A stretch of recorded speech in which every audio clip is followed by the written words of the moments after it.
Hello বন্ধুরা, তো তোমরা সবাই কেমন আছো? আমি শুভজিৎ চলে এলাম তোমাদের সাথে আজকে আবার একটা নতুন ভিডিও নিয়ে। তো আজকে এই এসিটাতে এসেছিলাম, এটা একটা ভোল্টাসের নন ইনভার্টার এসি। কাস্টমারের ফ্যান মোটর জাম ছিল, সাথে তার ক্যাপাসিটারও খারাপ ছিল। তো আমরা ফার্স্ট ক্যাপাসিটারগুলো ওপেন করে নিয়েছি, কারণ কাস্টমারের ক্যাপাসিটারও চেঞ্জ হবে, তার সাথে সাথে ফ্যান মোটরও চেঞ্জ হবে। তো ফ্যান মোটরও খুলে নিয়েছি, ফ্যান মোটরটা তোমাদের দেখিয়ে দিচ্ছি। এই মোটরটা খারাপ, এটা চেঞ্জ হবে। তো চলো নতুন মোটর নিয়ে আসা যাক।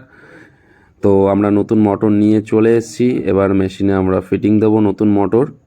তো এসিটা তারপর ফ্রেশ চলবে। তো আমাদের নতুন মোটর এসিতে সেট হয়ে গেছে, তার সাথে সাথে আমরা ক্যাপাসিটারও লাগিয়ে নিয়েছি ফর চেকিং পারপাস। এখনও মেশিনের ক্যাবিনেট লক করিনি, কারণ আমরা চেক করব মেশিনটা প্রপার রান করছে কি না। তো চলো মেশিনটা চালানো যাক।